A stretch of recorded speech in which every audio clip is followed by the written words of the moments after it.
Selamat berjumpa kembali dalam layanan audio Sahabat Seperjalanan. Hari ini adalah hari Senin 11 September 2023. Tema renungan saat teduh kita dengan judul Rendah Serendah-Rendahnya. Rendah serendah-rendahnya.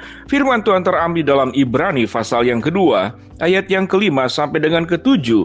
Sebab bukan kepada malaikat-malaikat telah ia taklukkan dunia yang akan datang. Yang kita bicarakan ini, ada orang yang pernah memberikan kesaksian di dalam suatu nats, katanya, apakah manusia sehingga engkau mengingatnya?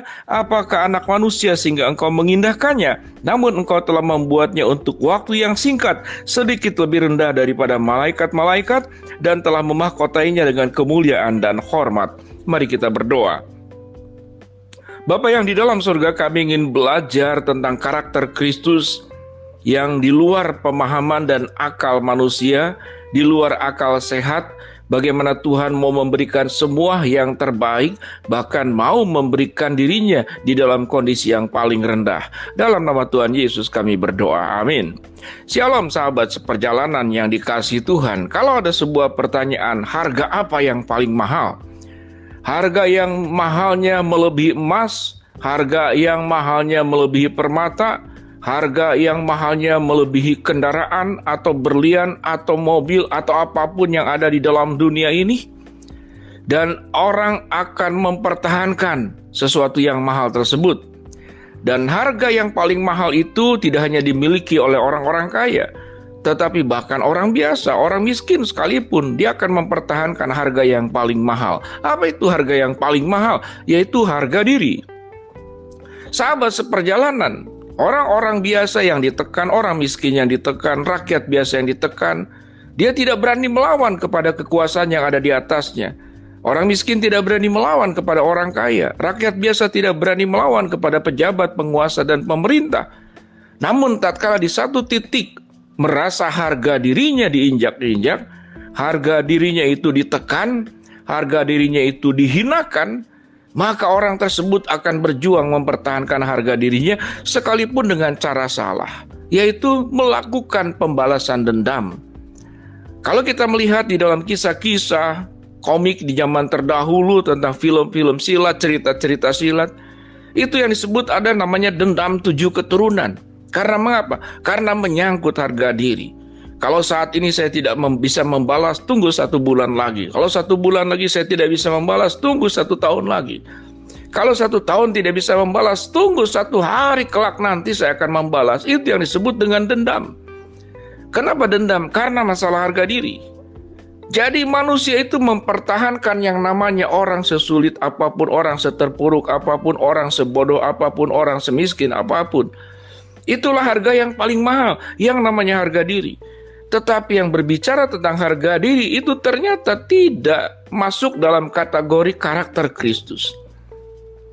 Kristus adalah pribadi yang paling berharga, paling mahal, paling mulia, paling agung, dan tidak ada bandingannya.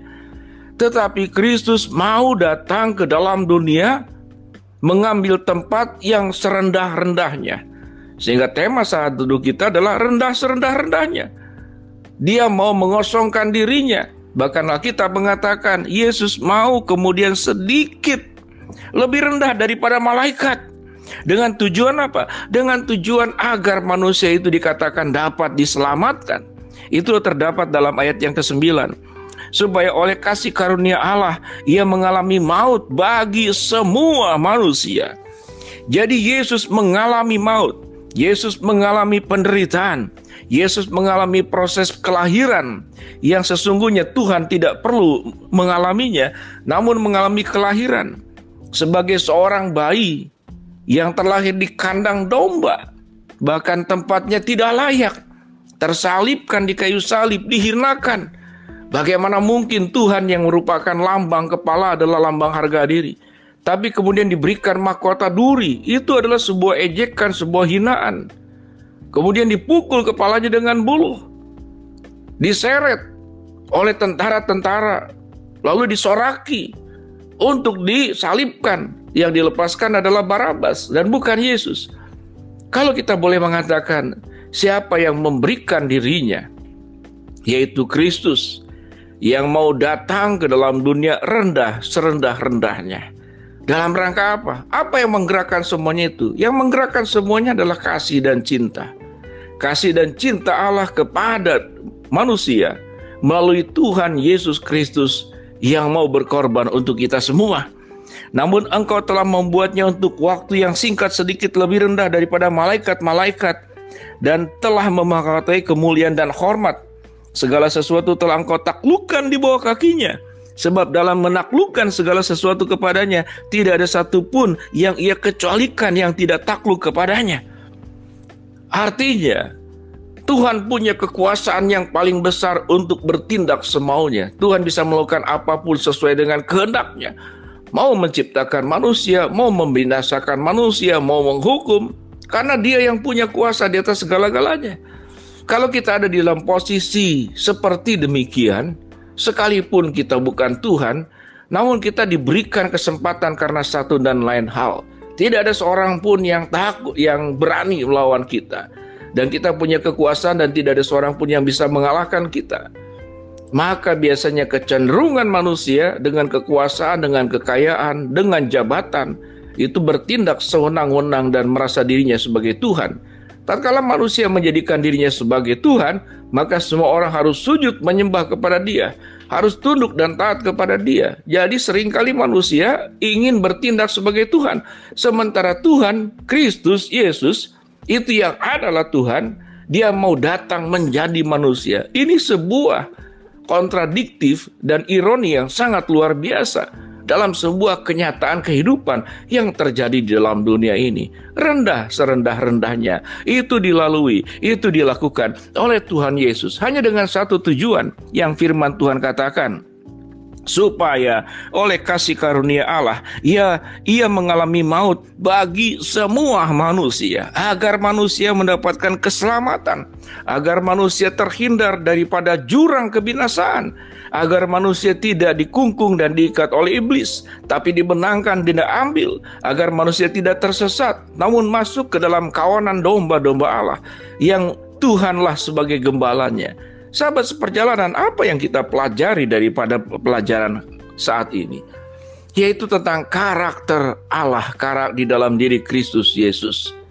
Apakah kita mau belajar untuk berjuang, melakukan apapun yang baik, membawa berkat kepada orang lain, agar orang lain itu terselamatkan? Kita tidak bisa melamatkan jiwa orang, tapi minimal kita memberikan berkat.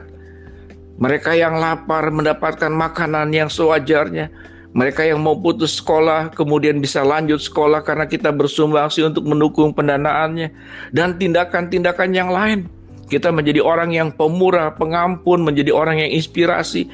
Kemanapun kita hadir, kita menjadi berkat di dalam lingkungan terdekat, keluarga, lingkungan masyarakat, di pekerjaan, atau dimanapun juga.